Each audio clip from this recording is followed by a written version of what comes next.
Hello everyone. Welcome you all to the Center for Distance and Online Education, Rabindra University.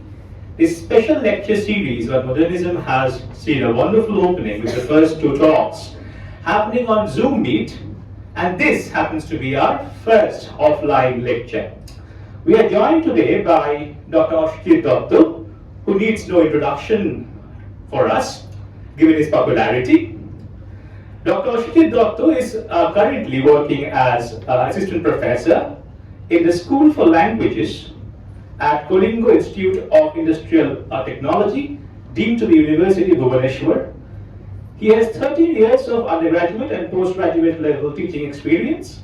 Prior to joining KIIT, he served as assistant professor and head Department of English at the Heritage College, affiliated to the University of Calcutta for 6 long years. He has previously taught at Presidency University, Vidyasagar University, Ramakrishna Mission Narendrapur, and Bethune College. Dr. Datta completed his Masters in English from Presidency College in 2009 and received his PhD from the Department of Film Studies, Jadavpur University in 2017. His academic interests pertain to post-humanism, Samuel Beckett studies, modern European theatre, world cinema, and psychoanalysis. He has also published several academic papers on Beckett studies, disability studies, post-humanism, and film criticism in reputed books at national and international journals. In July 2021, he was selected as advisory board member for the School of Liberal Arts and Management Studies by P.P. Saban University, Gujarat. In addition, he is also employed as assistant editor at the Journal of Post-Humanism, Transnational Press, London. He has received several critical acclaim and multiple awards for stage direction and scripting. Dr. Datta has written and directed the critically acclaimed and award-winning plays like Chairs, My Life as I, The God's Toilet, The Fortress of Men, to name a few. His talk today is titled New Waves in Old Seas, or How to Experience Modern Sense, Essence, Existence. The talk will attempt to open up interactive spaces for the resonances, destructions, and tectonic shifts of modernism. It is primarily a vanishing mediator between the essential human and the technological post-human, or simply a pointless origin at the beginning of a grand disintegrations. The presentation will also try to address the political relevance and viability of the philosophies that emerged during the modernist crisis. So today we are delighted to have Dr. Datta with us. Over to you. Thank you. Let's begin what I have to say with the term modern. Okay, in each and every language there is something called Kaliyug, right? We know about Kaliyug or Kolijug, right? But the funny thing is, again, like Kolijug, every age has its Kolijug, right? Every age has its newness, or every age has its proclamation. All things are not like it used to be. All things have changed. Oh, the people are these days so modern. But now when I look back 50 years back, 100 years back, it has never been so aged, right? So what is aged? What is modern? Modern itself as a category keeps changing continuously, right? Because it is not specifically, let's say, trapped within an age, right? Right now, let's say someone among us, I don't know, maybe someone among us is wearing something which can be considered modern, compared to what others are wearing, right? So what is modern, what is modernity, and what is modernism, ISM? ISM is, of course, when we try to categorize it. When we try to read it within a framework, within a kind of channel, within a kind of age, let's say 1900s, 1960s, 55, end of World War, 45, maybe that 45, 50 years is modernism. But that is isming the modern. I'm sorry for using these random words. But there's no isming. Don't write it in your answer, sir. We just ism the modern. Which don't do that. But it's isming the modern, right? I'm using ism as a kind of verb, right? We are trying to add something to modern, trying to fix its categories, right? Let's begin with few paintings, and then how I've designed it is we'll begin with paintings. I'll explain what modernism is. Then we'll go to the most difficult part, which is the philosophical part, which is very complex. I'm sorry. And you have to bear with me. It's very, very, very complex. Probably the most complex philosophers arrive during modernism because it's the most volatile of ages. Let's say Heidegger and Sartre and Camus and Kierkegaard and all those people. So I'll try to mess with your head, right? And the bigger the mess you are in, you'll understand that you have been in a lecture on modernism, right? So it's new waves and old seas, or how to experience modern sense, essence, existence. Doesn't mean anything. It's a fancy title for Rashida. Just doesn't mean anything. No, it does. Okay, so let's start with the paintings. This Impressionism. Can everyone see this? Yes. Yeah, that's Impressionism by Claude Monet. Sunrise by Claude Monet, and that falls under the category of Impressionism, which is literally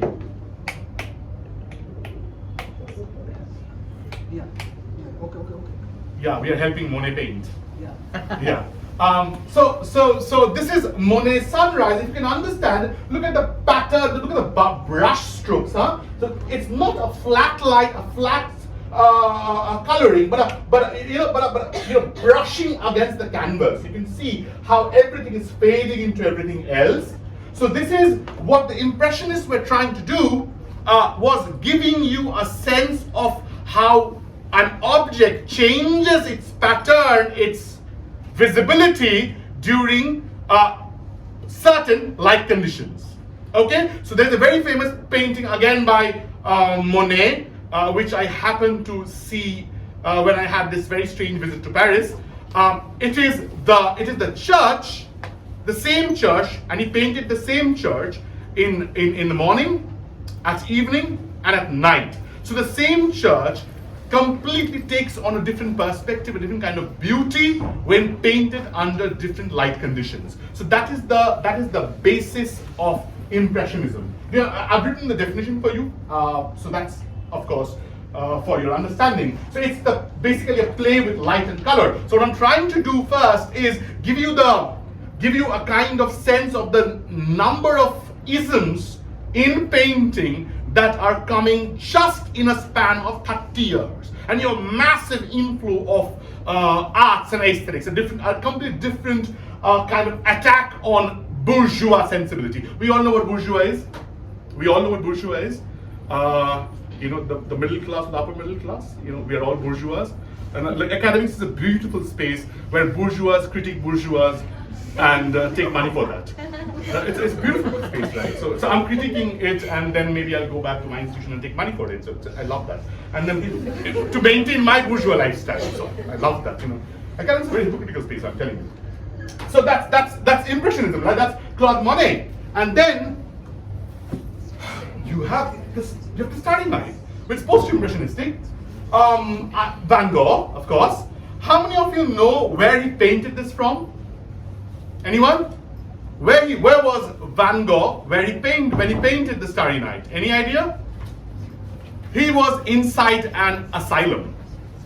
And why did he go to the asylum? For cutting off his? Yeah. Amazing people. So but you see the Starry Night itself and the tower, the tree-like tower, which all you can see the circularity of the movement. So is he trying to trap the movement of planets, the sky itself? Is he watching it the way it is painted? We don't need to know that. We don't know. We'll never know. But what is important is the play of colors again. Again, the diffusion, the brush strokes. If you ever visit Louvre, if you ever visit Musée d'Orsay in Paris, they would actually place the painting technique under a microscope and a huge magnifying glass sometimes, and you can look at the very fat brush strokes, where it's not that they dip it in water and no. Sometimes they just take the oil, take the paint, and then put it on the canvas, right? So it's really fat, chunks of color coming out of the canvas. So they let you watch it through the magnifying glass. It's brilliant. It's a lovely experience. So again, that's the Starry Night. Now again, dangerous.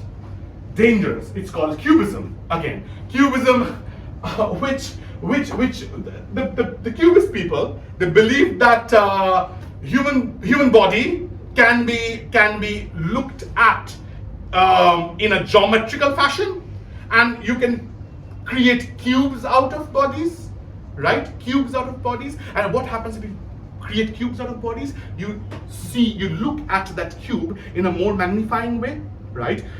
So, for example, I am walking down the stairs. This is literally the nude walking down the stairs. But the difference is, it's not the full body, but the body in as if slow motion converted into geometrical pieces. You see the straight line. Every chunk can come out as a cube. Right? I'm explaining in a very horrible manner, but I'm trying to get across as lucidly as possible. But you see the kind of, and we do it, nowadays people do it through the camera, right? Through stop motion and the stop movement, the slow motion movements, right? So where you see, the figure slowly coming down, right? And that's Cubism. That's Nude Descending a Staircase by Marcel Duchamp. Okay? Now you see, brilliant. Pablo Picasso's Girl with a Mandolin. Again, look at the cubic pattern, the cube pattern. Everything is cube. Look at the mandolin. Okay, in fact, very importantly, look at the breasts of the woman. Very interesting, the breast. The breast is literally almost hanging out, but designed as a cube. You can look at that part, right? Right, even the dress pattern is a cube. Again, look at this. One of the most scandalous paintings ever painted. It's Picasso's Guernica. And that happened in 1937 when Germany bombed Spain's Guernica. And does anyone understand anything from painting? Anything? Do you understand anything? But if you look at it very, do you see a bull here? Under a bull there is a woman who is suffering, yelling, wailing. There is one more woman wailing here, but the woman's head is there, her hands are here. You can see, from this aperture, there is a light coming in and a ghost coming in, a face, and then the ghost has a hand carrying a candle. There is one more man suffering here. Look at the disjointedness of the body itself. The head and the leg and the head and the torso, they do not go together. Everything is as if bombed. That's what happens when a bomb hits your body, right? Everything flies off. That is reproduced in a cubist fashion in a painting, where everything is flying off, getting disintegrated, destroyed. The body is fragmented. The body is broken into pieces. Literally, can anyone in this auditorium count how many pieces there are? You can't. Even if you do, you will not be able to attach the head with the body, right? It's someone's head, someone's body, someone's leg, someone's arms. A brilliant Guernica. Again, look at this. Okay. Can anyone understand what this is? Anyone? What is that? Toilet. It's a toilet for male, right? But is there a problem with that thing? Toilet? Yes, perfect. But is there a problem with that thing? The toilet is upside down. Very good. It's upside down. Thank you so much. Would you believe, what is the name of the toilet? How? Literally, if a male urinates, it follows down. Literally, Duchamp is saying fountain is up, right? And not, but this should be down, and even this is up. What is this? It's by Marcel Duchamp, who painted the nude descending the staircase. You know what he did? He was walking along the road. He saw this shop for sanitation and bathrooms. He just found this, and there's something called R.Mutt written here, R.Mutt. He picked it up, placed it in an art exhibition. Immediately, this became a worldwide sensation. It's called Marcel Duchamp's The Fountain. Why? What's happening, right? What the hell? What the hell? Why? Okay. Therefore, what modernists are trying to do, they're trying to hurt your bourgeois sentiments. If you tell me tomorrow, this is, and of course, I'm sure most of you are women here, and at the cost of being a sexist, let me tell you that all of you face this at your home. Do not wear this. Do not go there. Return exactly at 6:30. If you reach home, please give me a call. Why haven't you called? The moment you try destroying that kind of patriarchy-laden bourgeois values, you do something as outrageous as this. You destroy, you hurt them. You hurt them where it hurts. Where does it hurt? In the eye. It always hurts in the eye. When is the woman coming back home? Oh my God, you were out so late. If you ever want a beautiful film on that, watch Mrinal Sen's Ek Din Pratidin. A brilliant film on simply this: when does the woman come back home? Okay, the question is that. But do you understand what is happening here? It is just, you want art to be like this? I will give you art, something exactly diametrically opposite. And he places an opposite urinal, calling it the fountain. Right? And all of that becomes part of modernist sensibility. Is it clear? And you look at this then. I think all of us have seen this. Edward Munch screen, but this belongs to the Expressionism. This belongs to the Expressionism art movement, which is literally the opposite to Impressionism. If Impressionism is being objective, okay, can everyone see this portrait of Rabindra from there? But the way the first bench sees it is not the same way the last bench sees it. Why? Because of the angle, because of the light that falls, and also because the way I see it is very different from the way the first benchers see it. It's always the perspective of light. So I can't give anything subjective to it because it's the play of light and the play of angles that makes it invisible or partially visible to the people at the back and fully visible to people at the front. Right? That is the Impressionism. It is just a recording device. I want to paint an object, and how light changes the object. I paint it. Right? I am not adding my own layers to it. Expressionism is the opposite, adding and adding and adding personal emotions, personal expressions. And therefore you can find a beautiful specimen of personal expression, and it's known as scream.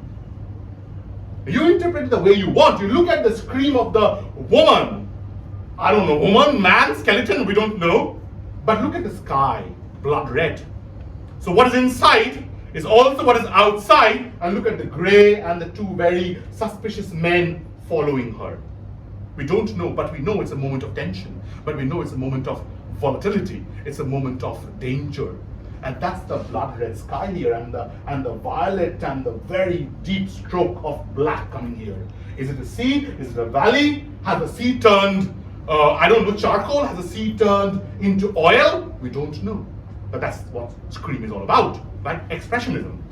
And you see, well, the most notorious of all is, of course, the Surrealist movement, who were ardent followers of Sigmund Freud. We all know Sigmund Freud, right? And Sigmund Freud's theory of unconscious, id. And the Surrealists believed, again, I'm trying to simplify it as much as possible, Surrealists believed that what is there in the id, what is there in the unconscious, they can represent it in painting, right? Of course, it's not possible. That's why Surrealism as a movement failed. I don't know how many of you have heard of Louis Buñuel, but the first Surrealist film in the world is Ashen Andalou, the Andalusian dog, and Louis Buñuel directed it along with Dali. And in fact, Dali features in the film. And I'll tell you how the movement works. There's a very famous scene in the film. People who have seen the film would know. There's actually a scene where Boonwell himself is acting. It's a 16-minute long film. It's on YouTube, I think, if you can watch it. So there's a woman sitting, and there's a man sharpening his razor. Okay, he's sharpening his razor. He's smoking. He's looking at the moon. The moon is full, and he sees a cloud approaching. Okay. He sharpens again. The woman is sitting. He sharpens again. He sees the cloud closer to the white moon. He comes inside, holds the head of the woman, opens her eyes, takes his razor, and then we can see the white orb of the eye. The retina goes up. The white orb is bare. He slashes through the white orb, but again, there's nothing surrealist about it. But then the scene cuts, and you can see the cloud slashing the moon. The white moon, the cloud, the razor. That's surrealism for you. First surrealist film in the world, 1928, if I'm not wrong. And look at the crazy painting. It's called The Persistence of Memory, 1931. And you can see, do you understand what's happening?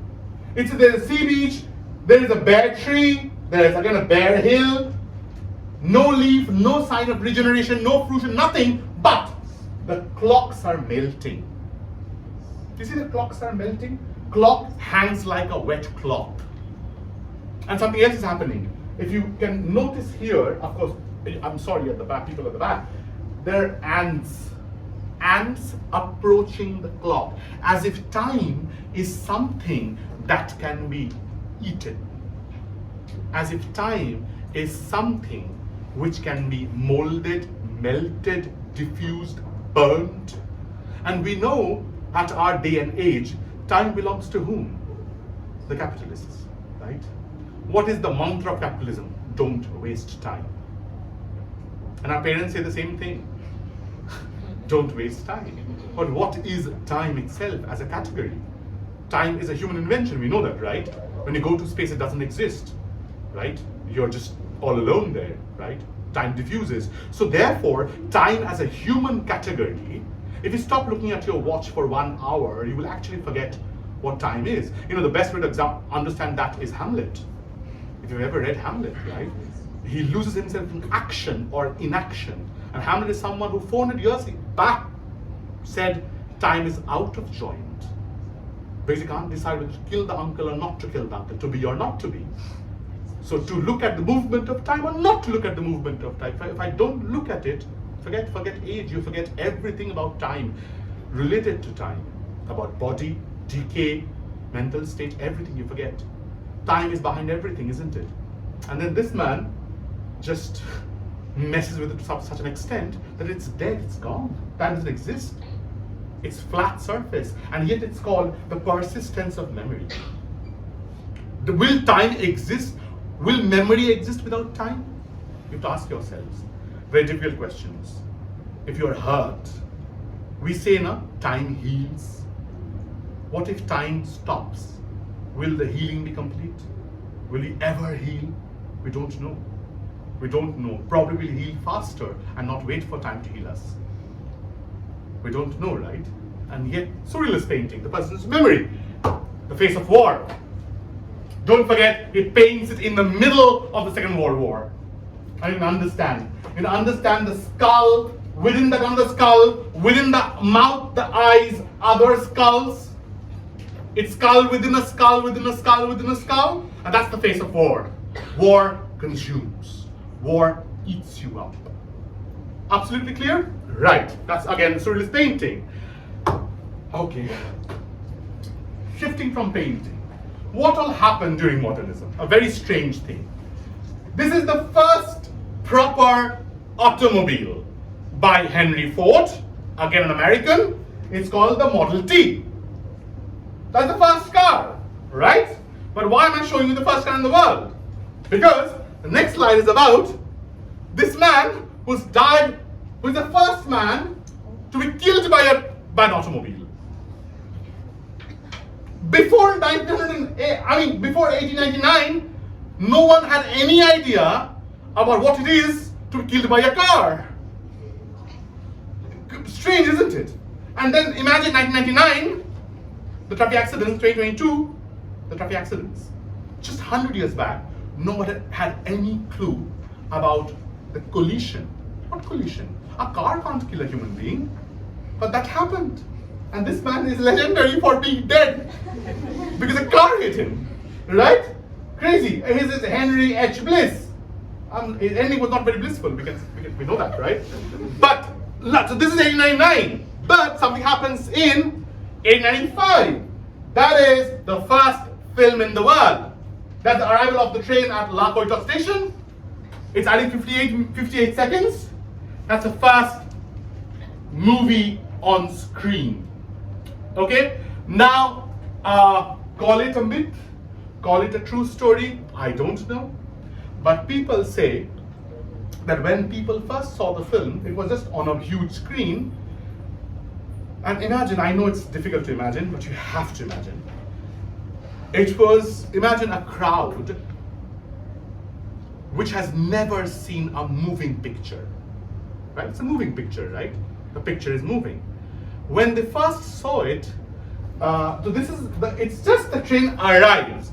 Now when the train, I wish I could show you the film, when the train comes to this part, people said that people who were there ran away in fear or hid themselves in fear because they thought the train was going to come out of the screen and roll over them. Because it's impossible, right? You're literally looking at a car, a thing moving. And if it's moving, it's going to come at me. It's going to cross the screen and come at me. That's the impact of technology on the modern mind. So whatever happens in modernism, I know I'm digressing a whole lot from literature, but this is all impacting literature. This is all happening around you constantly, right? And you go, so we come to what is modernism, right? We come to the discussion of it. What is modernism?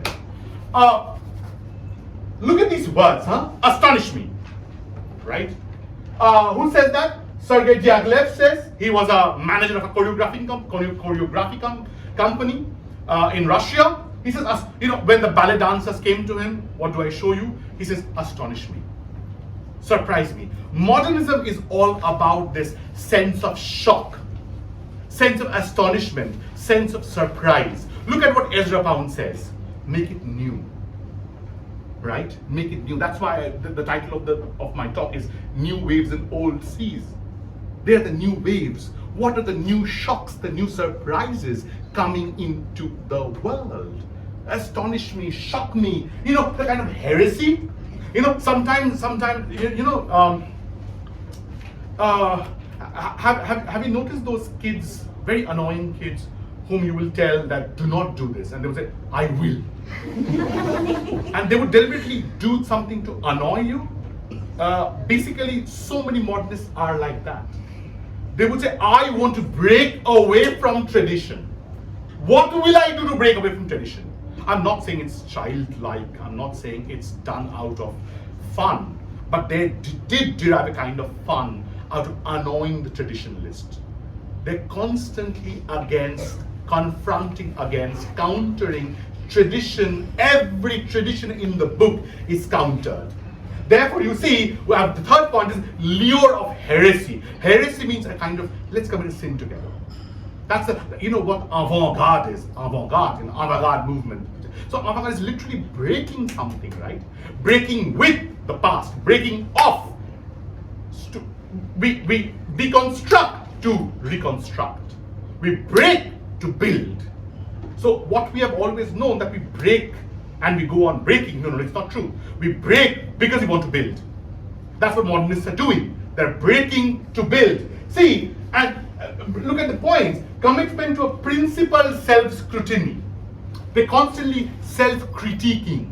That's why in modernist texts you find so many times the meta coming in. We know what meta is? Not Facebook. Not that meta. I mean, the meta is, which is referring to its own self, right? A kind of play within a play, a kind of playing with words. And modernism is all about, it begins with choice. Wolf, Beckett, it's constant play with words, right? The text critique is within the text itself, right? So kind of self-scrutiny. You see, insubordination against ruling authority. Insubordination against ruling authority. Insubordination means, I will not listen to you. It's thoroughly, that's why modernism is thoroughly political and thoroughly anti-establishment. You know what anti-establishment means, right? It's constantly against the government, questioning the government constantly, right? So you have all existentialists that are coming up. We'll be discussing a few of them, and today they were hardcore Marxists, at least to begin with, Sartre and Camus. Very interesting, artistic autonomy. That's what they wanted. Exploration of the self, sovereignty. The artist has full sovereignty and no more books. I mean, the kind of number of books that have been banned in those 50, 60 years, that will combine the number of books banned in the history of literature. You know, so many, full of heresy, full of sexuality, full of exaggerated violence. All of that becomes part of the modernist aesthetic. And very important, the expressive possibilities of language. Okay, disdain, absolute hatred for traditional verse, or decent subject matter. Very interesting, huh? Decent. You know, there's a family, there's a bourgeois family, there's a wife, there's a child. No, not like that. Okay, let's break it apart, right? And then a kind of constant investigation of the character's thoughts and feelings, psychological conflicts on stage. So I don't know how many of you have read Waiting for Godot. If you have read, good, many of you have read Waiting for Godot. So again, the psychological exploration of what is happening inside the character, the unceasing flow of it. I'm sure all of you are aware of stream of consciousness, the technique, which is this stream flowing and flowing and flowing unstoppably, right? And whatever is coming to me, I'm writing. Without stopping, I'm writing, right? So I'm not the omniscient narrator speaking from pedestal. Oh, I can see those people. I'm not God anymore. The author is dead. The author as God, as the writer, as the overseer, the overlord, the God is dead. Now is the time of the characters to strike back at the author. The characters are coming back to life constantly. And therefore you actually have a text called 6 Characters in Search of an Author. If you ever get a chance to read Luigi Pirandello's crazy text, 6 Characters in Search of an Author, these are characters who have been thought but not scripted. Now what happened to those characters? ভাবা হয়ে গেছে, লেখা হয়নি। তাদের কি হবে? তারা স্টেজে এসে বলছে, আমাদের কাছে গল্প আছে, স্ক্রিপ্ট নেই, গল্প আছে, আমাদের শুধু ডিরেক্টর দরকার। The director is saying, what are you saying? I can't operate without a script. But they are saying, but we are the script. We are the actors. We know the story, you just direct us. And he directs. So aren't we all characters without the author? And all our life is praying to the author? What is in my script? Tell me. You tell me and I'll be a good character. And because he's silent, I'm a bad character. And I tell them that you made me like this. It's not my fault that I am this. It's your fault that you're invisible. Not my fault that I'm visible. Right? So, very interesting, right? Sorry for the whatever. Okay, look at the things that are coming up and hitting modernism. First, Communist Manifesto. I mean, not first, I mean, whatever, right? First, probably Galileo, who just claimed that it's not the Earth at the center, you know, all that. I'm not going to Galileo and astronomy and astrology and all that stuff. But let's say Communist Manifesto, 1848, Karl Marx. We know that. We know only one kind of Marx.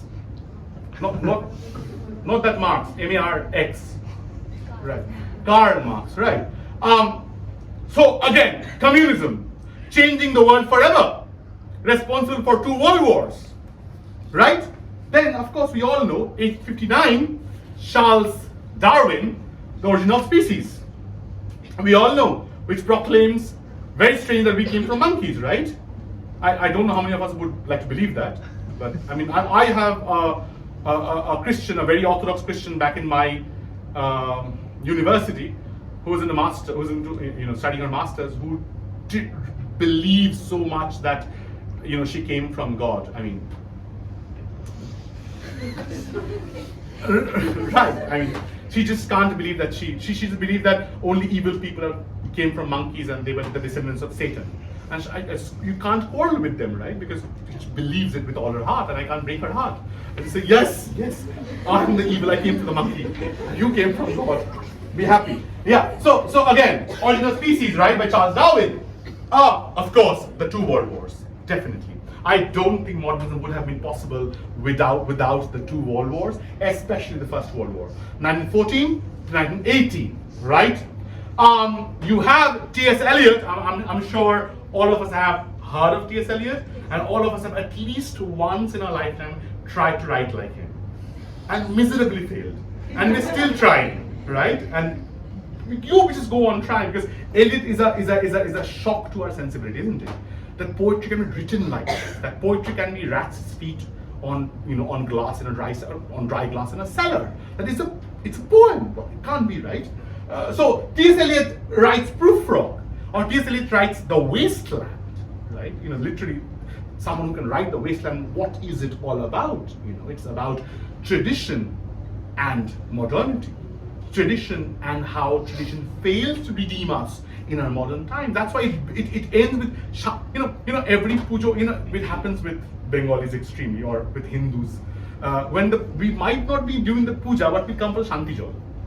You see that will inevitably come that we need the Shanti Jal. That's just dirty Ganga water, but we need it. And oh my God, baptism, Thames, right? The water of Thames is on us. We do that, right? Eliot does the same thing. Eliot is a Bengali, I'm telling you. Eliot is an English who is a Bengali in disguise. Eliot is seeing that I'm failing. I bring Christianity, I fail. I bring Buddhism, I fail. I'm failing. Shanti. That's how the poem ends, literally. Shanti. Take Shanti Jal, shut up. You can't be redeemed. You're gone as a human race. You're gone. You're finished. Shanti Jal, right? Right. Then something, a dangerous man comes before Eliot. He is Friedrich Nietzsche, right? Nietzsche, we all know Nietzsche, right? People who don't know Nietzsche, even they know Nietzsche, right? Because why? Because we have forgotten Nietzsche, but we haven't forgotten what Nietzsche told us. What did he say? He said, God is dead. See, everyone knows God is dead. I've killed him. It's fashionable to say, even in front of God, is like, hey God, you don't know you're dead. I have killed you, right? See, you're dead. God is dead. I've killed him. And then he says, God is dead, we have killed him. He doesn't want sole responsibility. No, I don't want to be the only killer. But how does it begin? It begins with a madman out with a lantern in the street, right? He's out with the lantern and people ask him that, what are you looking for? And he says, I'm looking for God. But don't you smell the decomposition of God? He's dead, he's lying there in the churchyard, etc., etc. He says, it's a crazy guy. Very recently I also found out that Diogenes of Sinope, the Greek philosopher, also actually, I swear I had no clue about this, that he also went up with a lantern looking for an honest man. He literally went out in the morning with a lantern looking for an honest man. And here is Nietzsche's madman out with a lantern looking for God. And he says, God is dead, I have killed him. Right? And there's a beautiful joke about this, that early 1900s, and this is actually said by, I don't know if you've heard of Slavoj Žižek. He's a Czechoslovakian philosopher. So he's discussing Nietzsche, and he says in his very personal style, he's saying, it happened in Czechoslovakia that someone had written on the wall that God is dead, I have killed him. Dash. Nietzsche. Okay. And this believer in Christianity got very angry. That, what the hell? How can he just write that? And what he did, he cut that entire thing and wrote, Nietzsche is dead, I have killed him, dash God. and no, but Zizek says it's a problem. It's a problem, because God literally cannot come down and write. So automatically you are proving that God does not exist. Because God coming down writing in English, that too. Imagine God too as an American heterosexual. You can't take it. You can't take God as a whatever. So I think what Zizek says is very important. Zizek says that what he should have written is that God is dead, full stop, I know, comma, and I too am not feeling very well, dash believer. It's interesting, right? But you see the lineage that is we are carrying, right? And that's Friedrich Nietzsche. By the way, who all know what happened to Nietzsche? Nietzsche, one fine day living with his sister, just comes out of his home, looks at a horse being beaten by the caretaker. It was not his horse. He didn't have any idea about the horse. The horse was just not eating the hay, and the horse was being beaten mercilessly with a whip. What Nietzsche did, he ran towards the horse, hugged the horse, whispered something in the horse's ear, and went mad. Went mad, spent the next 10 years in an asylum. Okay? Don't think about it. Even I don't know what happened. That's just Nietzsche. That's the revenge of God, I think. God sent the horse. Yeah. Okay. Something else happened. Very important. Rise of industry, technology, capitalism. So what we're looking at is a kind of decentering of God. We know what decentering is. God was at the center. Man came, said, "Get out." God said, "Okay." God was decentered, right? And man said, "I am the center." And then technology came. Technology told man, "Get out." Man said, "Okay, sorry." And so technology came, occupied the space. And now I think coronavirus came and said, "Get out." So, okay. And now the coronavirus is at it. Now the pandemic is at it. So the decentering of God.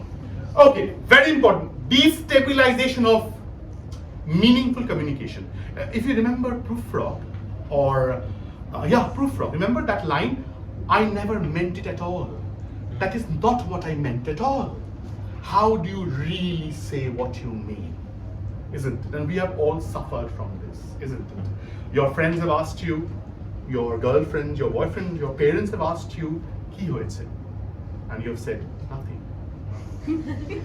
Because you couldn't put it in words. And it has happened with your friend, with your lover, that they have asked you, "What's wrong?" And you've tried, and you've tried, and you've tried, and God knows how many times you've tried, and you've failed. Because the partner said, "Bujhte parchi na." Right? I don't understand. What do you mean? Don't you understand? How do I? So a psychoanalyst like Jacques Lacan would say, the most dangerous question ever asked is, "Do you love me?" No, that's not the most dangerous question asked. The most dangerous question asked is, "How much?" Then you understand how language fails. Then you become a poet. And you present your girlfriend with a shitty love poem. And your girlfriend says, "Wow! It's wonderful," within brackets, shit. Right? And then that's not enough. You write novels. Maybe the girl is married long off, but you're writing just to prove how much you love. And you go on realizing that you're a failure, that language is utter nonsense, that the ultimate response is silence and nothing. You don't reply. Only by not replying you can prove how much your love can contain. You're silent, right? Enough gam. Okay, right. And now what happens? Destruction of causality. Causality means cause and effect. Cause and effect. Modernism, everything is breaking down. Because the World War, everything is breaking down into pieces, fragments. So fragmentation. You have absurdity and hopelessness, of course, because life's value in God. I'm anchoring my faith in God, in religion, in family values, in my father. In society, everything is turning into poisonous, gaseous substance. So I don't know where to anchor myself anymore. Therefore, it's a massive destruction of belief that accompanies modern existence. Is it clear? Now, you see, what are the things that we invented? Look at the invention that is coming out. I can read from there. So it's the internal combustion engine, diesel engine, steam turbine, electricity, oil, petroleum, automobile, motor bus, tractor, aeroplane, telephone, typewriter, tape machine, modern office organization, chemical industry, synthetic dyes, fibers, and plastic. Imagine the invention of plastic 100 years back, and now plastic crisis, now the banning of plastic. 100 years later, we are fighting to ban plastic, the plastic that we invented 100 years back. Because now plastic dumping is killing modern life or marine life, right? And the garbage crisis is a huge crisis. We know that, right? So look at the kind of invention that is coming up just 100 years back. Of course, it's too much for the modern sensibility, and you can't take it. What happens when you eat so much? You vomit. And that's exactly what's happening. Modernism is feeding you so much that you're vomiting. Sometimes on screen, sometimes on the canvas, sometimes in the manner of war. War is vomit, right? What else is that? What is modernism then? Okay, that's very important. I think this is a very important slide. Everyone can see it, I think. So it is the insatiable desire, I can't contain the desire to reform what is the past, to break with the past and break the past. They're different things, by the way. To break with and break the past and reform, restructure something new and call it, this is the true present. But the true present, for modernists, what is there in 2022 they won't be satisfied with what was in 2022 in 2023. A new year means 2022 is the past. You have to break what happened in the past. Break it, make it new. Break it, make it new. It is all about making it new. Right. Now, therefore, you and me, we will share a common space and call it a new age, a new form. We'll share it as a space, we'll call it a historical time. In order for modernism to become history, a part of history, you and I need to share a space and a common ground.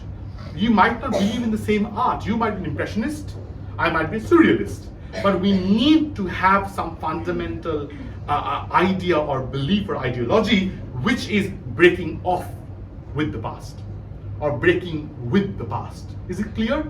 We are trying to build something and call it our own. They're very interesting. I love what Jürgen Habermas says in his Modernity and Incomplete project. He talks about the word modern and where it comes from. The word modern comes from the Latin word modernus. Modernus. And look at the meaning of modernus. Modernus was first used to indicate the transformation of Rome from a pagan religion to a Christian one. Now look at the very strange thing. Now Rome has changed. Why? Because Rome is now Christian. But paganism is old, right? But look at the very dangerous thing of it. What does modernism say? New, new, new, new. What does Christianity say? Old, old, old, old. But again, the shift to Christianity is called modern. That's the irony of it, right? Look at it's easy to see modernity then as a spectral double, a ghostly double of its Christian predecessor, which by the advance of technology would overcome the decaying reality of temporal existence that Christianity offered only in the next world. What does Christianity say? Suffer, suffer. Keep suffering. Suffer because if you suffer like Christ in that world, you will anyway get redemption. If you're a nice guy, you will anyway get free entry to heaven. If you're bad, you suffer a little bit in hell, or maybe confess, and then you go to heaven because God forgives all. God basically forgives all. But then where is the beautiful world in heaven? But modernism says, just wait 50 years now, technology will give you that. Wait, robots are coming now. You'll get eternal life. You want that? It'll happen.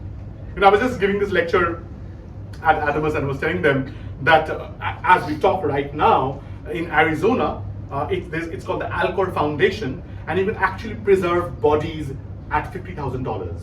So if you're suffering from cancer stage 4, you can actually sell your body, donate your body to Alcor Foundation with $50,000. They will store your body for a future time. They'll cut your head, store it in a separate place, download your memory. They'll still try to do that, but they'll store your body sometimes in cryogenic facilities, sub-zero temperatures, for a future time when you will wake up a new you in a different age. They're doing it right now. So God promises you eternal life. Alcor Foundation too does. So which God do you want? The technological, or that one, or neither? Actually, neither, right? That's the entire point. Right, I think this is very interesting. I think don't go at the entire thing, but what is garbage? I think with the birth of modern civilization, we are at the birth of garbage. And I've named it very, garb age, because also what we see around, one thing with governments, especially fascist governments, right, starting from Mussolini, Hitler, someone in Russia, someone in Brazil, someone in... Anyway, so these people, they keep stressing on one word, which is what? Cleanliness. I can't use the Hindi term for it. Scared? So scared. No, the focus is on cleanliness. But what is cleanliness, right? And that is a very modern propagandist word, right? You have to be clean. You not just sanitation-wise, but must have a clean character. And the more the pressure is on cleanliness, you look at, the first time you visit a city, you visit Gujarat, you visit these cities, certain cities, and the first thing you see, automatically, I think, comes out. Hail Freud. Yeah, Hail Freud, right? Yeah. The first thing you see, how clean, right? But when we see how clean, we don't think for once, where is the unclean there? Rather, who is the unclean, right? Where did the unclean go to make this clean? Is it just, as I was parking my car, someone said, please don't park here, just clean it in 2 minutes and then you can park my car. And then you park your car. I said, okay, you clean, I'll go park somewhere else. But is it that clean he's talking about? No. But where are those unclean people, or people who make that unclean? Where are the garbage of a civilization? Who are the garbage of a civilization? Very interestingly, I know what you are. Also with modernism, something rose up. Archaeology. You know what archaeology is? Digging up old things, right? But I'm sure you know, the archaeology basically is garbage. Do we know this? Fossil, skeletons, food containers, broken ceramics, right? It's basically garbage, right? If you look at archaeological studies, you will see basically what they want is yesterday's garbage. Yesterday's garbage is today's museum. Agreed? Oh, this is what they used to have their tea. It's broken. But you think, wow, this. And you think, wow, this. People who roam in the jungle, who are forest inspectors. I have a friend. He would get so excited if he ever saw lion shit. And what they will do, they'll touch the shit. And if it's warm, that would mean the lion is nearby. If it's old, but the lion is gone. But you can see how that garbage is important. But who are the garbage of a civilization? The lower castes, the have-nots, the rejecteds, the homosexuals, the minorities, the Dalits. They are the garbage. I clean the city when I banish them away, right? Therefore, you have all the fascist wars in modernism. Therefore, Hitler did the same thing. He removed garbage / Jews / animals / gypsies / homosexuals / disabled people, right? So what is modernism doing? It's removing garbage. Visual, caste, status-oriented, but basically modernism is about removing garbage. Why? I have to make it new. Every government who comes says, now it's going to change. What is going to change? We don't know that. But it's going to change. I am bringing about a change. Right? That is the fundamental of modernism. So this is garbage, don't forget. Modernism, and I read it somewhere, it's not my word, this is someone else, that the unsung heroes of modernism are the rubbish collectors, right? Who hide the rubbish from our sight and make the city beautiful. But where is the rubbish gone? We don't know that. Now, coming to the focus, I'm trying to gloss over because we have to finish it within time. So what is existence? I'm calling it essence, right? Why is existentialism coming here, right? Or rising during this time? What is it? This is going to be a little difficult, so please focus. Right, so the individual is surrounded by a lack of clarity, morality, truth, and is populated by an all-encompassing crowd which either wants God or war. So existentialism, which comes really between the First and Second World War, is actually an anti-idealist reading of life, which is opposed to reason, universal rationalism, singular truth, historical thought, and an ethical or psychological reduction of the modern subject post-Second World War and the German occupation of France. That means what? You cannot box an individual. You cannot trap an individual in a propaganda, in a religion, in a particular kind of capitalist kind of way of life, and you cannot have science or truth or religion as the fundamentals of existence. I can't say you believe in this God and that will be all. You believe in this ideology, that will be all, or this God or this leader, and that will be all. That is the foundation of existentialism, that it is all, it depends on the individual. Existentialism is another word for, let's say, individualism, right? Individualism. The individual is at the center.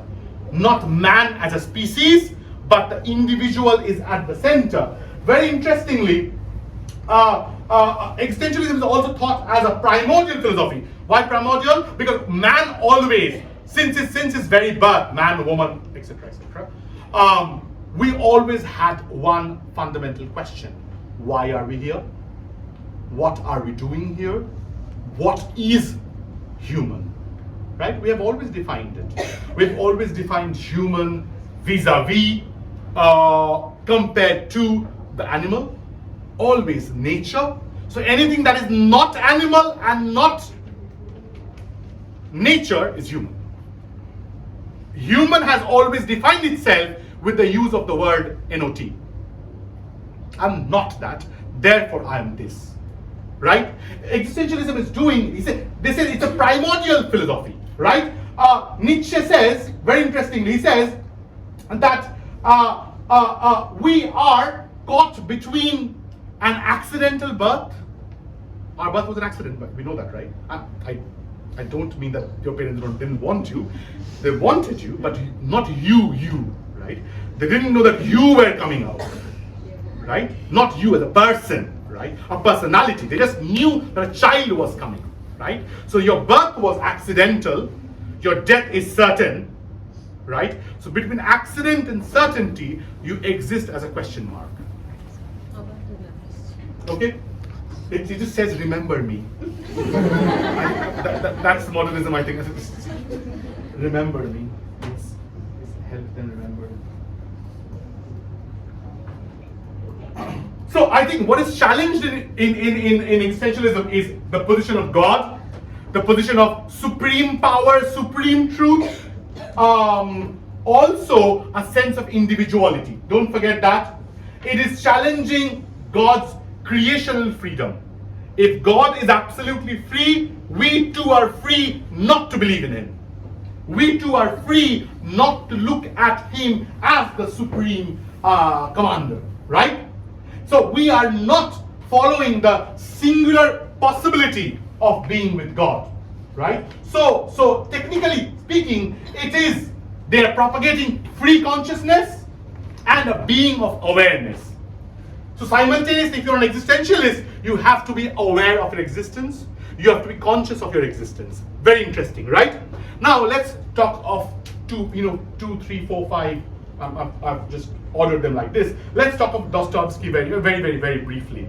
So Dostoevsky, if you ever get a chance to read Notes from Underground, you would find that Dostoevsky's existential man is like a rat, R-A-T. He's completely aware of what is happening inside, but he prefers to live underground. He prefers to live like a rat in the gutter, sometimes take his face out and say things to the world and return to his whole. Right? So Dostoevsky, someone who says that he says, I'm quoting him, the direct, legitimate fruit of consciousness is inertia. Okay, they are very different people, right? Inertia means you just stop talking. You just stop moving because you're so acutely aware of what is happening all around you. You see them in films, right? Or every family has one uncle who did that, right? Who became this baggy sort of character who used to do nakshal, and then he lost his belief in the human system, and then he just went around. He spent his days as a nobody. And the doctor is saying that, nothing else. I think that if you are too acutely aware of what is happening around you, you become inert, static. You don't move. And that he says, and he says that is conscious sitting with your hands folded. You fold your hands and you sit and you do nothing. Right? That's Dostoevsky, not me. And or he says the antithesis of normal man is a being of acute consciousness. Right? Now we come to a person called Kierkegaard, Soren Kierkegaard. He's a Danish philosopher. He lived 1830 to 1855. Now many people call him the father of existentialism, literally the founding father of existentialism, though of course the term was not there when he was alive. You know what is written on his tombstone? That individual. That's it, nothing else. Individual, look at the word. Individual. That individual. But now, why is he the first existentialist? Because he is suffering from anxiety, dread, in the face of crowd, in the face of a kind of, where Christianity is losing, and all these terms. He has this book called Sickness Unto Death. It's called Sickness Unto Death, right? Or either or reflections. And what is happening to this man is he's suffering from despair of the freedom of the individual. Too much freedom. What do you do with so much freedom? Or how do I channel my ethical self? He says, I can only be saved from this crisis, from this anxiety, from this constant dread, from this constant dizzying. You know what dizzying means? The nauseating feeling of freedom, the vertiginous freedom that I can look down and I'm scared of the height, right? Or the way I can save myself from this dread is by taking a leap of faith. And where is the leap of faith? It's not outside, it's inside. It's what he calls inwardness. Inwardness. INWARDNESS. And it is an inward leap into Christ. Because he believed, but very unlike modernists, by the way. That's why he's a modernist and not yet, because of his extreme belief in Christianity or in Christ. He says you take the leap into God, because God is that entity which is the sole cause of all beings. It is where being, my being and your being, finds all answer. That is the ethical leap he talks about, the subjective leap he talks about. That's not outside, but that's inside. A kind of inward leap that is possible. And only by taking the inward leap, you solve your anxiety, you solve your dread, you solve your dizzying freedom. So that is why he says the night of faith, K-N-I-G-H-T, the night of faith, but he plays with words as if, right? The night of faith, N-I-G-H-T also. It's darkness, but inside it's light. The night of faith, the night of faith will move towards the universal through unconditional surrender to the absolute and singular possibility of being with God. I will be with God, but through an inward leap that is only possible by jumping inside, right? And of course, writing is also kind of solution for him, writing about this, right? Okay. Again, much before Kierkegaard or Nietzsche comes the German Friedrich von Schelling, 1775 to 1854. Okay, you see pictures. I don't know if you'll understand anything from this because he's very complicated. Okay. listen. So, Schelling again believes in God. Okay, very much. I know. Oh, again, remember? No, page. Oh, it's gone. It's God taking revenge on us. Okay, listen, God. Okay. Cancel. Oh, it won't be cancelled. Now. Yeah. Okay. God is back. So okay. Frederick von Schelling. Try to understand. I'm forgetting what I'm trying to remember what I remember. I'm telling you. He says that everything comes from God, and we have heard this so many times, right? It comes from God. Nothing new in that. He says that God. It comes from God, yes, but there is something called Grund, G-R-U-N-D, or ground. The ground is like Krishna's chakra. The ground is like a chakra. It's like a chakra, right? Like the constantly moving thing from which existence happens. Human beings are born from that ground. Okay. Now, who moves the wheel? God, of course. But Schelling's God is a bit different. Schelling's God is not just, oh, I'm sitting, it's moving, let it move. No. Schelling's God creates himself. Try to understand this. So from that grund or ground, we are created, right? But God himself is created from that ground constantly. God is a kind of presence which presents itself constantly to you. So from that machine which God wills, God himself is constantly coming out. God is an evolving creature. Schelling's God is an evolving creature. Is it clear?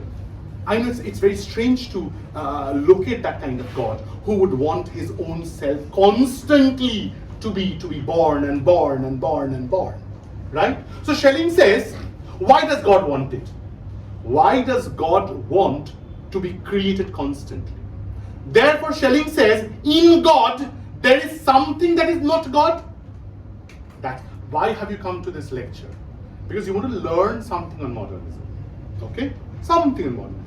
So Schelling says God has within him that kind of nostalgia that is missing out. God creates himself so that he can become that which he is not. Am I completely confusing you? Yes. Right. So let's say God thinks I have everything, but I don't have this laptop. So God says, okay, how can I have this laptop? Okay, the machine is on, the grund is on. He just needs to create this God which will have this machine. And then God is created, he has this machine. This God is very happy. Then again he thinks, I don't have the microphone. Oh, the machine is gone. Again the God comes out with the microphone. Right? So in God there is something which is missing constantly. Right? And Schelling says, because in God there is something which is not yet God, in humans we also have that which is not entirely human. That's why we're constantly sad for something we don't know what. Because God himself doesn't know what. That kind of nostalgia we get from God. And because there is a difference between God and that which is not God, that space, because there's a ground which is moving, the machine is moving, and there's someone, an entity who's moving the machine. Out of this difference, Schelling would say that is the difference where evil enters. Because God can't be evil. Schelling is very clear. God can't be evil. But in the difference between the creator and the machine, there is something, a space where evil enters human existence. Do you understand what I'm trying to say? So evil, nostalgia, sadness, though they are specifically to human beings, they come from the ground, which is from God and not yet God. God is a constantly self-becoming entity. What is Krishna? Krishna has the chakra. The chakra, Krishna moves the chakra. But Krishna is not the chakra. But Schelling's God is and is not. Schelling's God is the chakra. And he also moves the chakra. Out of the chakra, he comes out. And also he moves the chakra from which we come out.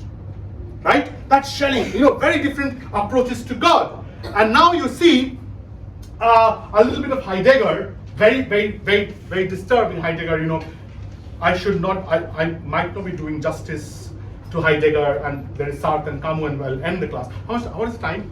There's no time limit. That's how it They will curse me with. That's the structure. They will hate me. They'll just kill me and say I don't exist. We have killed him. Right. Okay. Heidegger. Very fast. Heidegger. Heidegger would say about Dasein. Dasein. Dasein. What is Dasein? Dasein would mean everything taken together. My Dasein would mean all of you interacting with me. The worldness is Dasein. Dasein is existence with everything into perspective. Okay? For example, Heidegger, look at what Heidegger says. A human being is the entity which in its being has this very being as an issue. It means what? I am a human being, and only I can be defined as a human being when I as a being question my being. An animal, the dog doesn't say, why am I a dog? Bow wow. It doesn't say that, right? It's only humans who just wake up and say, why do I exist? And say, no, I have depression. And a dog might be depressed. I'm not saying I've never been a dog. I used to long back, but now I'm a human. I'm trying to be human. But that's what Heidegger says. A human being is someone is a category, is an entity which questions its own being. What am I? Why am I? Where am I? How am I? How was I born? Etc. Etc. Etc. Right? But he says he believes in nothing. For him, nothing is ex nihilo nihil fit, the Latin proverb, which means from nothing, nothing arises. Right? The world was nothing, and suddenly there was the Big Bang. You call it Big Bang, you call it God turning darkness into light, Brahma creating the universe, whatever you want to, right? But there was nothing, and suddenly everything is there. But when you're born, you open your eyes, and the moment you open your eyes, the very same moment, you're flooded in with consciousness. You're flooded with images and understanding. Someone says, hey, tell me, mom. I said, what the hell? Who the hell are you? What are you calling you? What does mother mean? Father mean? And you think, fine, she takes care of me, let me love her. And you start loving that person, right? Other you don't know those people. Even now you're not certain of those people, right? I mean, who tells you your parents are your parents? Please don't tell me, oh, the eyes match, the nose match. You go out on the street, half of the people look like you, but they are not your parents, right? But you believe them. How many people have gone for a DNA test? Imagine, all your life, you go for a DNA test and you find, voila, I was adopted. Shit. No, but the point is, you just believe, right? You just believe. You believe because they are your caretakers. So Heidegger would say nothing surrounds you. We're constantly surrounded by this overwhelming possibility against which my being is constantly losing. Right? I'm constantly suffering from this dread, this anxiety of coming face to face with this nothing. Right? And therefore he would talk of Dasein, and Dasein he would simply translate into being there, or being in the world, or more simply, it's an experience which takes into account the presence of others, which recognizes the being of others. It discloses my being. It gives out my being to the world, to society, to others. It involves. And for Dasein, for Heidegger, Dasein is care. And that care is not just me taking care of you, but me acknowledging your existence. Dasein is a kind of envelope. An envelope which takes everything into account. If you exist, you are part of Dasein. But something very interesting comes for Heidegger. Heidegger says that you can understand your Dasein authentically only when you consider your own mortality, your own death. At the face of death, near death, with the consciousness of death, temporality, your Dasein comes out. Your Dasein expresses that nothing that you're born with. Ex nihilo nihil fit. You know, when you're okay. Have you ever experienced death? Anyone? Someone says yes. When did you die? So you haven't experienced death, right? Have you? No, be honest with me. Have you experienced death? No one? You have? অনেক ছোট ছিল ও অনেক ছোট মরে গেছিলিস ফুল বডির blood একদম শেষ হয়ে গেছে But do you realize that? But you don't remember that?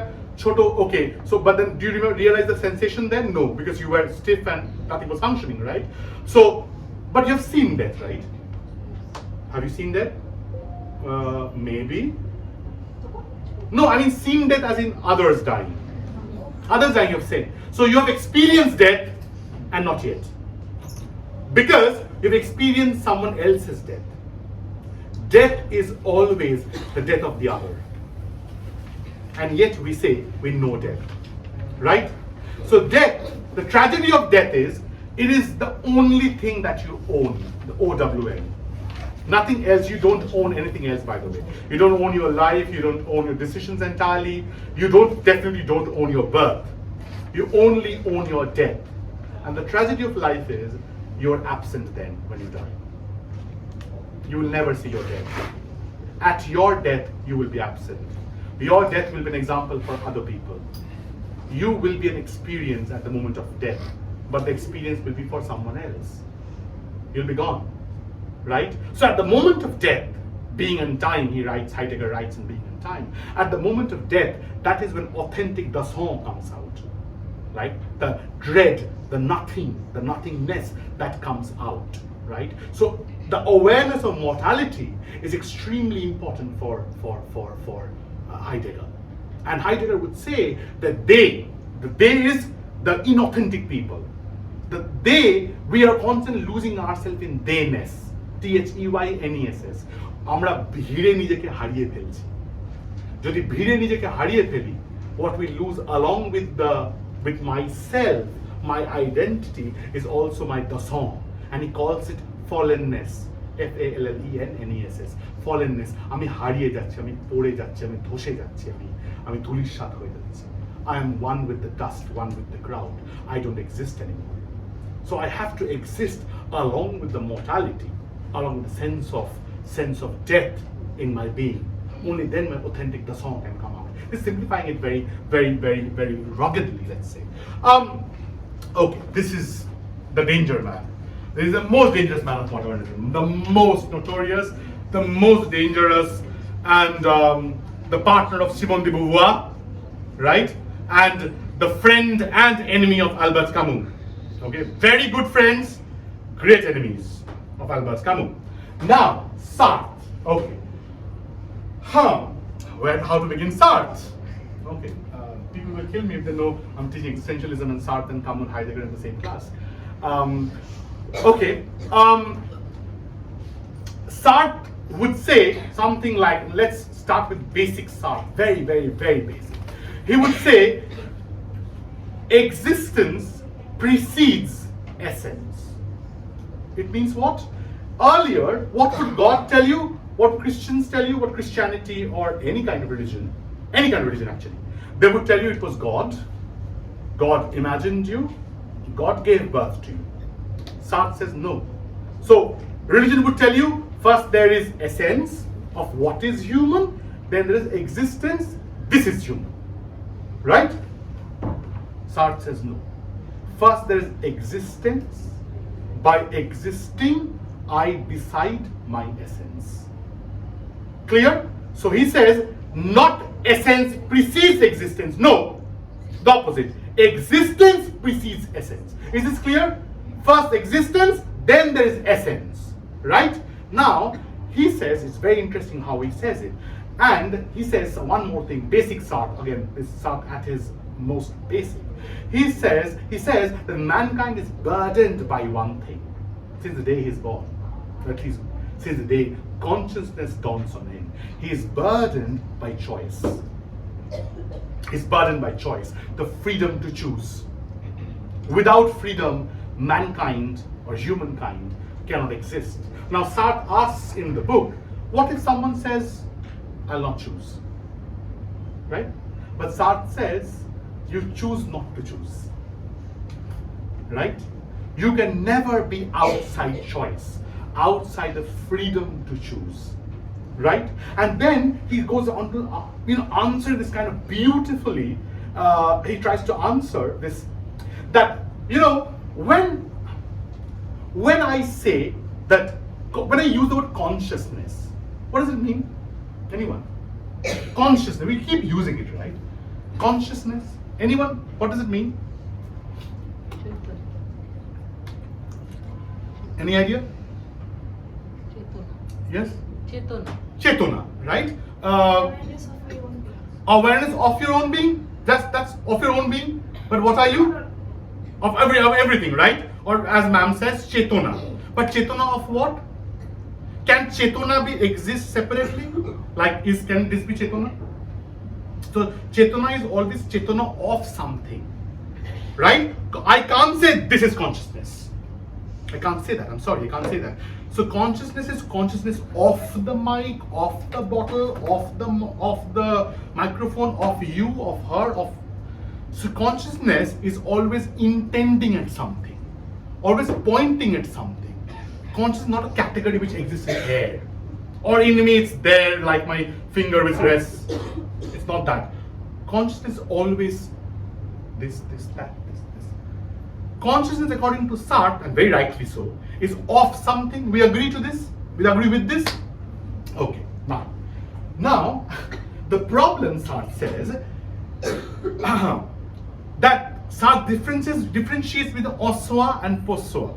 Oswa means in itself, and poswa means for itself. That means what?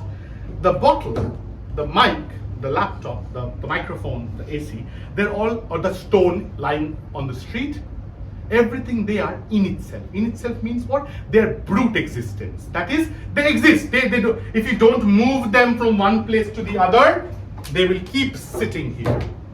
They're happy there, or they don't care. They don't care. This does not have chetona, does not have consciousness, right? It is there. It is in itself. But I, with my chetona, with my consciousness, I'm always the poswa. I'm always for itself. That means my consciousness is for, always. This. It's always pointing at something, right? Now, Sartre says it's a burden, right? It's a heavy burden. It's a massive burden. If you're always burdened by the consciousness of that, or that, this choice, either this or this or this, constant choice, right? Right now I'm thinking, right now if I choose to leave this place, or if you choose to leave this place, all of you can't. Because everyone will be thinking, is the other leaving? I will be thinking, am I allowed to leave like this? Though I'm in power, am I really in power? Are the organizers in power? The organizers think, when will he stop? Is he in power? He says, Rishiraj says, whenever. Rishiraj is playing with my superego. He says, it's your burden. You stop whenever you want to, huh? Jean-Paul Sartre, no exit. No exit. Hell is other people. Yeah, hell is other people, right? Sartre says, hell is other people, right? The point is, why does he say, hell is other people? আমার চেতনার সঙ্গে তোমার চেতনা constant clash হয়ে ধাক্কা মারছি আমরা একে অপরকে, কনস্ট্যান্টলি ধাক্কা মারছি। হ্যাঁ, কেয়ার নিচ্ছি, পাশে দাঁড়াচ্ছি, আবার ধাক্কাও মারছি, রাইট? সো সার্ট সেজ আমার মধ্যে বারবার এই অ্যাওয়ারনেসটা আসছে টু বি লাইক দিস, চুপচাপ থাকবো, inert, let others come and act upon me. I will be like the stone. I will be like this monument. Still, I don't want to think. I want to convert myself from poswa to oswa. And that's the birth of fascism. I know. Fascists tell you, don't go there. They will kill you. You know why you don't have employment? Because the Muslims taking it out. They tell you, I said, oh, is it? Okay, what do I have to do? I'll take stone, okay? Now, lynch them. Okay. Because we have forgotten. And that is where extensions come. They will tell you, this is not authentic. Being authentic is carrying on with your poswa, carrying on with your for itself. It is not losing yourself in what Sartre says, bad faith, mova foa, bad faith. Don't lose yourself in bad faith. He gives an example in the 798-page book. He gives an example of waiters. Have you been? All of us have been to restaurants. You notice something in restaurants. All waiters behave in the same manner. And he says that's bad faith. Big bazaar sale is going on. We're all going. We are all going because everybody else is going. And everybody else is going because we are going. But who is the one who is going? In economics, they call it bandwagon effect. We are going because everyone is going. But who's the first person who said, I'll go? Because everyone else is going. But that's the propaganda, right? Big Bazaar puts up that everyone is going. And everyone is saying everyone's going. We are the everyone who are going. It's a mess. It's a mess, right? It's a complete mess, right? But Sartre says, in this mess, you have to be aware. You can't be of the bad faith, right? You cannot be one with the fascists. You cannot be a stone because you have Chetona. You cannot drown yourself in the nothingness. That's what being, the name of the book is Being and Nothingness. You're constantly facing the nothingness of the in itself, the nothingness of the stone. I love the nothingness of the stone. It's just lying there. That's what I want all day. If we didn't have the fear of dying out of over food consumption, we would not have moved. We would hate to move. Who wants to work? Who wants to work? People would just, if there's a challenge of who can lie all day in bed, and if there's competition, people will outdo each other. Remember Kafka's story, the hunger artist who does not eat. Not eating becomes an art. He would love it, right? The in itself. খাই না কিছু করি না সারাদিন পড়ে থাকে মানুষ দেখতে আসে আহা সারাদিন পড়ে আছে আমি সেটা হতে পারি না তুমি সেটা হয়ে দেখিয়েছো. But then it doesn't end like that. It ends with a jaguar coming in, an animal in the next cage. He moves, he has shiny skin, he's black, he's massive, and people forget him. They choose life over death. That's the hunger artist. So that's what Sartre is telling you. Choose the being, not the nothingness. And now, ending with the most dangerous question of Albert Camus. The last one, all his life he talked about absurdity. And you know how he died? In a traffic accident. A car hit him, right? So absurd death also. Right, okay. Let's be very, very cautious about Camus. Camus says that constant in our heart, there is a call for clarity. What is the call for clarity? Give us some answer. Solve my question. Solve my being. I'm troubled. Give me an answer. Why do I exist? Why is the world like this? Why are people dying? But what I receive from the world is nothing but silence. Right? There's no one to answer in the world. There's no one to answer. Day comes, day goes. Every day is just like the other day. Sameness. We're drowning in method. We're drowning in the sameness of the world. We're drowning in the quietude of the world. We're drowning in this inertia and this stasis. And then one day you suddenly ask yourself, why? The question, why am I moving at all? Why am I going on? I should just put a bullet to my head and end this. As simple as that. We don't need to go on. And then Camus says the question is either suicide or recovery. Camus does not, let me repeat again, does not advocate suicide, does not. He advocates recovery through constant confrontation and rebellion. Against this absurd condition, one has to constantly rebel. That's why he writes his last book is called The Rebel, which actually caused the split between Sartre and Camus. We're not going into that. But that is the sole purpose of existence, which is to rebel, right? To constantly hurt your irrational fate, your irrational absurd condition. And to help you understand this, he writes a brilliant book, The Myth of Sisyphus and Other Essays. In The Myth of Sisyphus, he writes about the Greek hero Sisyphus. What was his crime? His crime was cheating death. He cheated Thanatos. Thanatos is death. he cheated Thanatos, and then he comes back from the underworld. Now it's a crime, right? You can't cheat there. Now, how do gods punish him? God punish him with eternal fruitless labor. Right? Eternal fruitless labor. And what was the labor? The labor was Tartarus, I think, if I don't remember the name of the place, Tartarus, and he has to roll a huge block of stone, a round block of stone, up the hill, and place it at the top. But when he started rolling, he succeeded when he went up. But of course, it was a round stone, it fell down again. And then he went down, and then he pushed, and it fell down. So you see the entire fruitlessness of the labor. Up and down, up and down, up and down. Now the question is, does Sisyphus commit suicide? Camus says no. Camus says that every time Sisyphus decides to push the rock, he's stronger than the gods. He's stronger than his fate. Why? Because he confronts. Because it clashes against the meaninglessness of existence with the hope.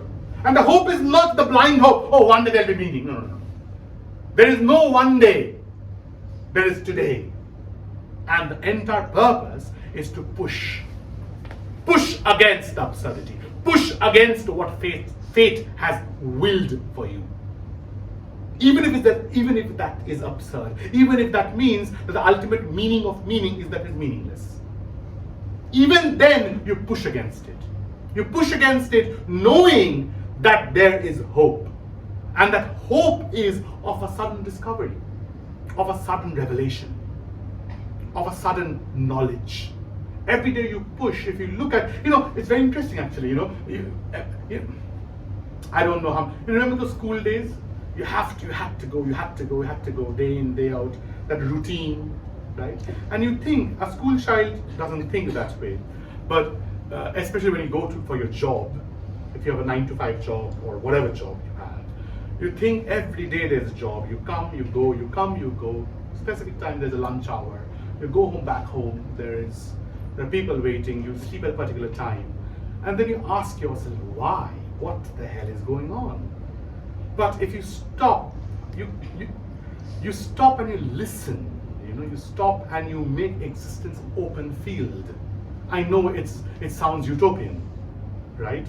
But you can do that actually. I was telling my students that day about this book. It's called The Book of Nothing, a book of doing nothing. It doesn't mean that you don't do anything. It just means you listen. You close your eyes. You listen to what is trying to speak to you. There are so many there are so many cracks in existence. I know it looks like a blank wall, but if you look at the walls of your life, there are cracks. And if you place your ear on those cracks, you will find meaning, you will find songs. That's what Camus is telling you. But again, there's a question in Camus, which is this: is it philosophical suicide or is it physical suicide? Of course, we know when we are facing absurdity, we know the easiest ways: kill yourself. Easiest, right? You stop living. You write "I quit" or you blame society. You do whatever, you kill yourself. Camus says, well, what is that? Because you stop the absurd question altogether. You stop the situation. You just don't exist, because if you don't exist, the question doesn't exist. If you don't exist, your life doesn't exist. How are you solving it? You're not solving it, you're just dying. So it's of no use. The other is a more dangerous one, which is a philosophical suicide. Therefore, Camus is anti-Kierkegaard. What did Kierkegaard say? The leap inside. Camus says, never ever leap into anything. Neither ideology, nor religion, nor God, nor society. Nothing will give you that meaning. That is what Camus calls philosophical suicide, where we say, Bhagavan ja korechen, Mongoler jonno korechen. And then the funny thing comes out, যদি মঙ্গলের জন্য করে থাকে তাহলে অর্থের জন্য copy করবে, right? Sorry for the bad joke, but what I'm responsible. God is, we keep saying, it's not in our hands, it's in God's hands. But the point is, it's actually in our hands. Camus says, the moment you say it's in God's hands, you're committing a philosophical suicide. It's a suicide. You are saying, I don't exist. It's because of that guy up there that I exist, and all my decisions are his decisions. I'm a veil. You know, in Gita they say, no, I'm a veil through which God passes, right? That's Tattvamasi. That's thou art. I don't exist. Brahman passes through me. Kamu would say, stop it. Stop the bullshit. Right? Kamu would say, just you are you. You are responsible for every action you take. And the moment you say it is that, you're committing a suicide, a philosophical suicide. So Kamu, let me be clear for the last time, that Kamu does not preach either philosophical suicide or physical suicide. Rather, he bets on endless rebellion. That's why his foundational text is called L'Étranger, or the stranger, or the outsider. Look at the word, the outsider. He exists outside. But he's part of society. And the entire problem with Marceau, the hero of the outsider, is that he doesn't cry at his mother's funeral. He doesn't cry. He doesn't perform. He doesn't perform tears. Tears are performance, we know that, right? It's not, someone told you that if someone dies, you have to cry. You saw others crying. For the first time, you were shocked. You looked at them gawk-eyed. What the hell is happening? Oh, that's how you perform tragedy. That's how you perform. That's how you react when someone disappears. You cry. But then, who told us? You know, once Dostoevsky said, and I had written on my wall, that my father got angry and rubbed it off. Dostoevsky once wrote that perhaps I didn't know it at all. Perhaps I never felt it at all. Perhaps it was all learned from the books. How to love, how to cry, how to hate. Everyone taught us. We had no idea. We often say, the hate is taught, even love is taught, isn't it? Who told you that you have to be obedient, care? Everything is taught. It depends on what you take, right? Okay, and this is the last slide. Be existential, essential, and that's Jean-Paul Sartre. Freedom is what you do with what's been done to you. Okay, thank you for your patience, and if you have any questions, you can ask. Hold the mic near to, please. Those of you who have any questions, you can just open the conversation perhaps. Yeah. You can ask whatever you want to. You've read some modernist text, perhaps you can relate to his words, his thoughts. Right? Anyone? Please, up there.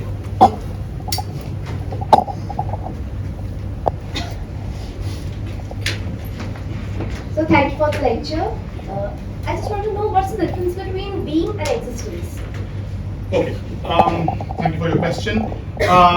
Let's say being is a noun and existence is a verb. I think being is a noun, and when we convert being into a verb, you exist. And existence, I think, would take into account everything and everybody and how your being reacts to it. Right? We often say that do you exist?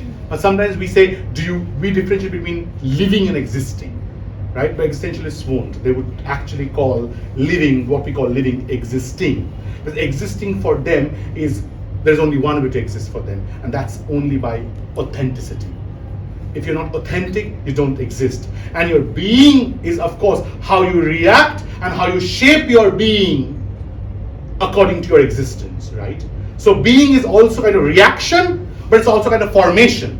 You react to existence, and you form your being according to your reaction. Just like what Sartre says, freedom is doing what is being done to you, right? What is your choice? Are you the dictator because you were dictated upon, or are you our liberator? That's your choice. That's your freedom, right? Anyone else? Let's think with Asijit Datta and we can have. Can I ask? Oh, sure. It's an out of context, not related to modernism. Yeah, please. Good afternoon, sir. My name is Shashmita. This question is regarding post-humanist concepts. So, shall I ask? You can, please.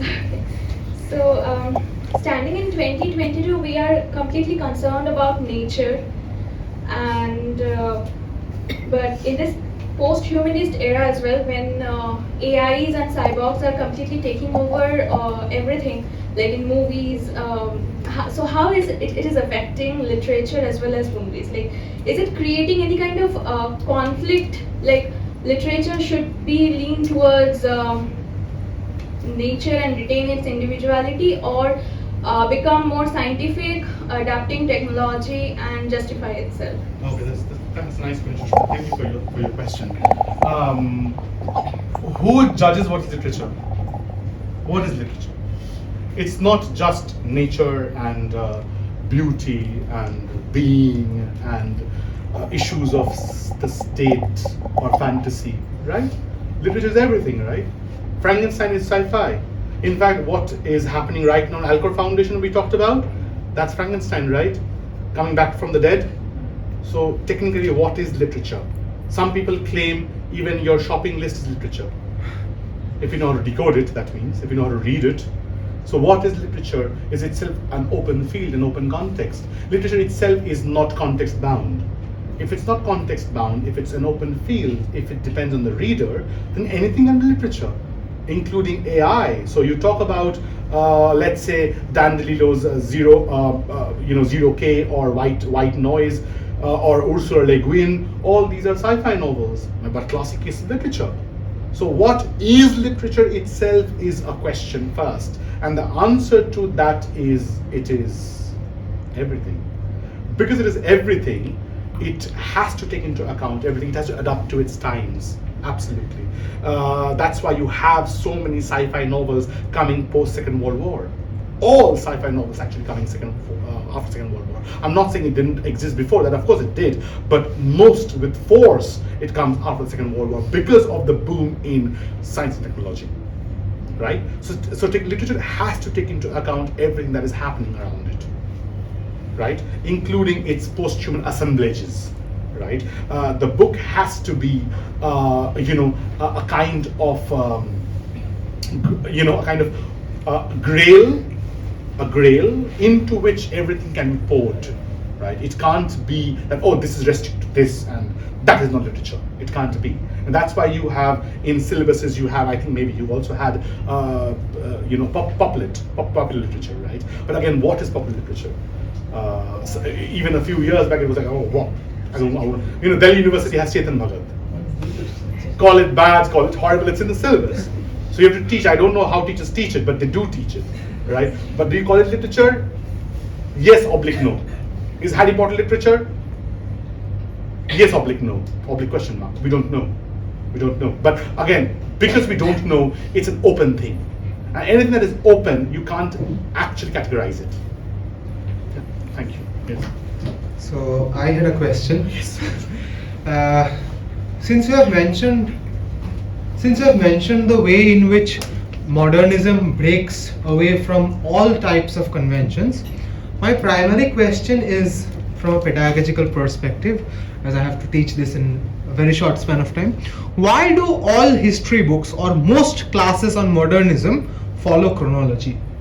Follow chronology in the sense, the modernist chronology, or you mean the historical chronology? Historical chronology. Yeah. I think, thank you for the question. So I think the chronology is followed because modernism is a breaking away from it. It is followed to show you that it is a problem with historical time. Modernism tries so hard to, let's say T.S. Eliot. He is so sad in Wasteland. He says, oh, friend to man, dog, don't dig it up again. He's so sad, right? It ends with mourning. But look at Eliot post Ash Wednesday or in Murder in the Cathedral. He goes back to Christianity.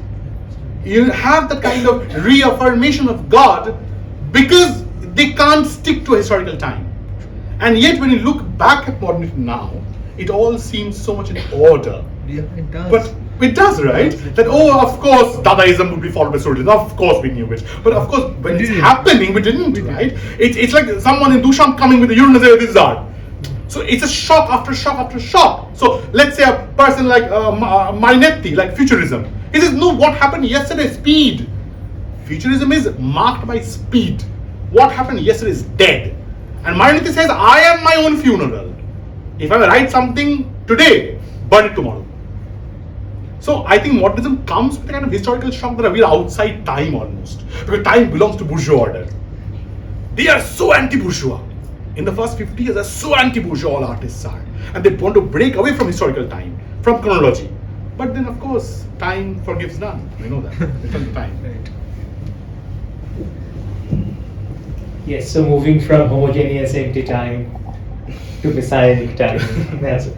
Okay, any other questions from your end, please? We're having a wonderful discussion here. Yeah. So I want to ask you, when do you think this existentialism started?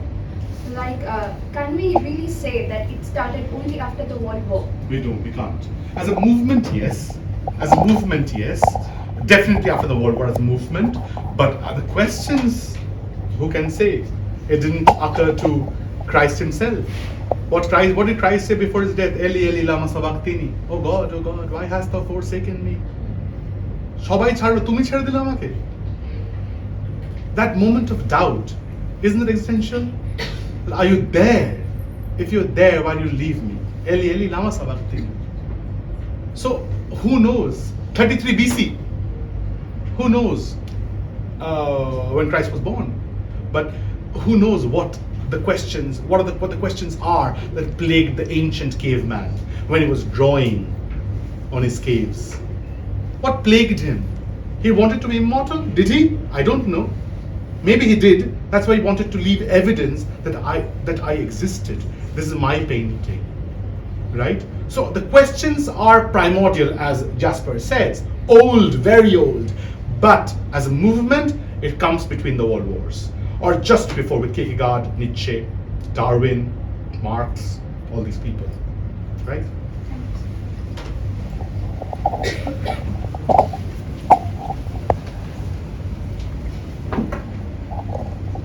So you mentioned this word garbage.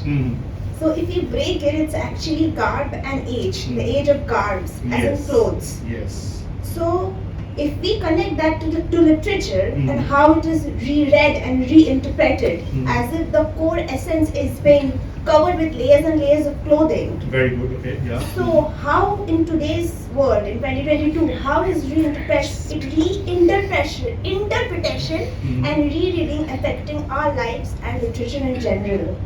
What? Rereading what? Rereading anything, like any old text or any old author, or rereading the philosophy. How is that affecting? Affecting with regards to modernism, you're saying? Yes. So how is modernism helping us reread texts, are you saying? No, how is the infinite rereadings and reinterpretations affecting our society in general? Our society in general. Yes. I think it's a fundamental question that all humanities scholars seek to ask. Why are we studying literature? I think all of us teachers especially we face this question that you're always buried in books. What's your contribution to society? And we very calmly say it's the classroom. It is the classroom. I love the classroom as a battle space. I love the classroom as a kind of co-learning, co-evolving space. But I think the fundamental aspect of classroom is to open up a text. It's to post-mortem a text, using it as a verb. So it is again breaking and creating. Absolutely. That's why we borrow so much from modernism. And that's why, had modernism not been there, you wouldn't have had Roland Barthes or Saussure or Derrida or Foucault or Freud or Lacan or Jung. You don't have them because they are what are they doing? They're breaking it down. They're breaking the mind. What does Freud say? Freud breaks it. Conscious, subconscious, unconscious. It, super ego. What they're constantly breaking everything. They take it, break it. They break it and then they say, you know why you broke it? This is the theory. What is Foucault doing? The mind, madness, break it. Punishment, break it. Everything is looked at with a magnifying glass. So that's why modernism is thoroughly anti-romanticism. Romanticism would say, oh, oh my God, I don't want to be trapped inside the bottle like a water. I would be a nightingale. I would sing like thee, fly with thee, with the wingless views of poesy. I'll disappear into the forest dim. But modernism is saying, come back. Let's break the water bottle, drink the water, vomit it, examine it then. This is water and not yet water. So it's just multiple reading. And the more you read the text, the more it becomes texts. That's why Foucault and Barthes would say, one text is 100 texts in 100 different hands. Therefore, there is no work. There is no work, exactly. There is always works. It's always multiple and plural, never singular. Thank you, sir. So from work to text. From work to text. One thing which I just, it came to my mind sort of, by thinking through this thing. So modernism is about breaking things. What Joyce talked about. I wrote Ulysses and Finnegan's Wake to keep the scholars busy for ages. Yeah. So these interpretations and reinterpretations of texts, how is reading? Because modernism is about writing, reading, producing art, all these are cultural artifacts, right? So how is art, in a greater sense, related to this being vis-a-vis modernism? So. Do you mean to say how is art evolving? No. Say Joyce is writing something, Sartre is writing a play. How is writing and reading, interpretation and creation related to existence? Okay, right. I think we'll go back to what Kierkegaard is saying, and he's saying that writing is also a way of stopping madness. Right? Very, very interestingly, when you go to a therapist, he or she will tell you, maintain a diary, maintain a dream diary, write your dreams down. So at the end of your life, or at the end of 10 years, if you go back to your dream diary, isn't that Rishi Raja work of art? Right. A surrealist would say, oh, I had a dream, I'll tell you. He'll paint. That's a work of art. I just know how to paint my dream. If you know how to write your dream, you're a surrealist. So I think they're constantly writing, especially artists, going mad, committing suicide. You have so many artists dying, by their own hands. I think it is constantly a way of staving off death, especially in Beckett. He's writing constantly. He's saying, I'm writing, and he's saying, in Malone Dies, he says, had I the use of my body, I would have thrown it out of the window. If I could move. But now that I can't move, how do I delay death? How do I wait for death while waiting for death? How do I do that? I tell stories. I invent stories. That's what it is. What do I do till death comes? Let's wait for Godot. We're waiting for Godot. He's not coming today. I know, because he'll come tomorrow. But we were deliberately playing with illusion. But what is writing except illusion? The illusion that we believe as reality. Right? All right, anyone else? No questions, thoughts, observations? They're tired and hungry. Are they? Yeah. So, I think we should call it a wrap, I believe. I would ask Aritra Vasu to formally.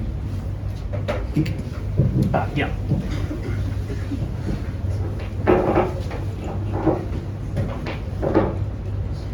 Let me begin by thanking our esteemed speaker for today, Dr. Asijit Datta, who has taken time out of his very busy schedule and has travelled all the way from Bhubaneswar to Kolkata to deliver a lecture at our Center for Distance and Online Education, Rabindra Bharati University. Next, obviously, I would like to thank our director, Professor Dr. Ashish Kumar Das, whose consistent support has made this entire lecture series possible.